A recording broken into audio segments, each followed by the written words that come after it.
Sometimes the brightest stars don't burn the longest, but they shine just enough to leave a mark no one forgets. Diogo Jota wasn't the loudest. He wasn't the flashiest, but he never needed to be. When others chased headlines, he chased the net. When pressure rose, he stayed composed. He built a career not on hype, but on heart, on humility, on hunger. From narrow streets in Porto to the biggest stadiums in Europe, he remained the same, grounded, focused, relentless. Some players shout their greatness. Jota whispered his "ga," and the world listened. This is the full story of Diogo José Teixeira da Silva, the silent star who lived the game and left it too soon. Born on December 4th, 1996, in the Massarelos parish of Porto, Jota didn't grow up with much, but he had a ball, and that was enough. His first pitch was the street, his first stadium, the gravel lots between apartment blocks, and his first coach, his own will to improve. His parents supported him, but quietly, just like him. They didn't push him to be famous. They just wanted him to be happy. And football made him happy. At 9, he joined Gondomar, a small club, but it was everything to him. He wasn't tall, he wasn't strong, but he was sharp. His feet were fast, his brain faster. Coaches noticed how he'd disappear from one flank and appear in the box at the right second. He made football look simple. He trained like his life depended on it, because for him, it did. At 16, he was already making the senior bench. By 17, he was scoring goals like a veteran for Paços de Ferreira. He finished that season with 11 goals in one of Europe's most competitive leagues. Atletico Madrid came knocking, but this is where the story takes its first twist. He never got a chance to play, not even 1 minute. But Jota didn't throw tantrums. He didn't go to the press. He just kept moving. He went on loan to Porto, back home, back to work, and he did work. His determination never wavered. He scored, assisted, fought for every minute. Then came Wolves. In 2017, still just 20 years old, he joined the championship side and transformed it. He scored 17 goals in his first season, became the heartbeat of the squad.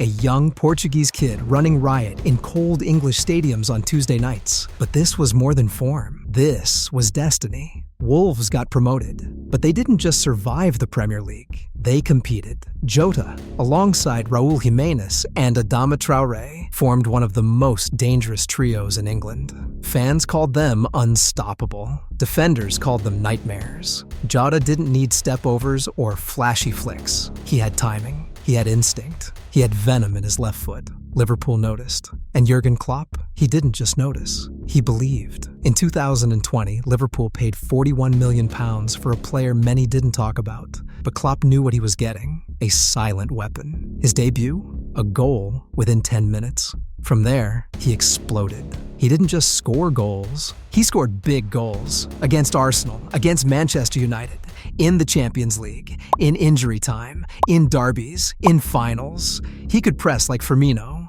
drift like Mané, finish like Salah. He was the wild card that Klopp could rely on. Always. When Salah and Mané left for AFCON, Jota stepped up. He led the line, scored braces, broke defensive lines, and he never complained, never demanded praise, just did the job. There was a match against Leicester, 90th minute, extra time, penalties looming. Jota took the ball, beat the last man, and buried it. No celebration, just that calm walk back, the same half smile. That was Jota, calm in chaos. His teammates loved him, not just for the goals, but for the grind. He trained like he played, with intention, with edge. Off the field, he was quiet. A family man, a gamer, a student of the sport.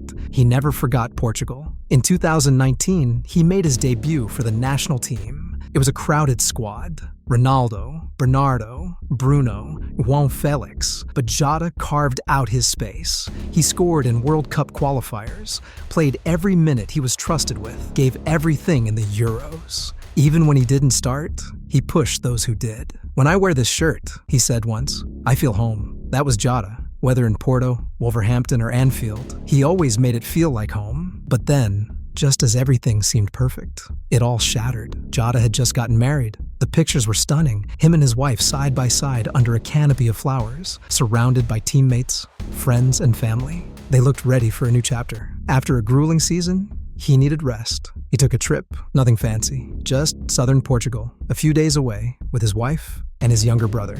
It was supposed to be peace, but life has no script. On a quiet road near Faro, another vehicle came speeding around a blind turn, out of control. The crash was instant, brutal, unforgiving. Diogo Jota died on the scene. His brother died shortly after in hospital. His wife survived, but with life-changing injuries. He was just 28 years old. The news broke at dawn. First, disbelief, then silence, then grief that spanned countries. Klopp canceled all press duties. His voice cracked when he finally spoke. "There's no football today," he said. "Only sorrow." At Wolves, training stopped. Players hugged. Some cried. At Anfield, fans gathered before sunrise. Scarves were tied to gates. Candles flickered. One little boy came in tears, holding Jota's match-worn jersey. At Molina, a mural was painted overnight. Black and gold, Jota's face in soft tones. The words, "Obrigado, Diogo." In Portugal, training came to a halt. Players lined up, heads bowed. Even rival clubs posted tributes. Real Madrid, City, Barca, all of them. His funeral in Porto was heartbreaking. Hundreds attended. Some were legends. Others were fans. Some didn't even know him, but felt like they did. Cristiano Ronaldo stood silent, eyes to the floor. Klopp laid a flower at the casket. João Felix wept in his mother's arms. There were no speeches, no music, just silence. The kind of silence that screams louder than words. A young boy held up a sign. "You made me love football." Another fan, maybe 70 years old, wore Jota's Liverpool shirt from 2021.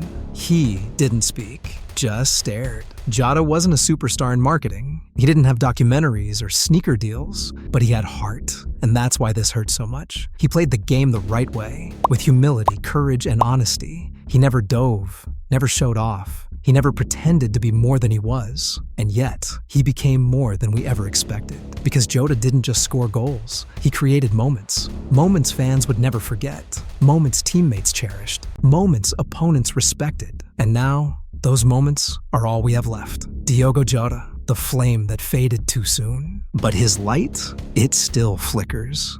In every pass that's made with thought, in every goal scored with hunger, in every fan who believes in hard work over hype, and in every silent second before a ball is kicked, where we remember that sometimes the greatest stars don't need to shine the longest, just brightly enough to remind us how beautiful the game can be. Diogo Jota may be gone, but in the hearts of fans, in the soul of football, he lives on.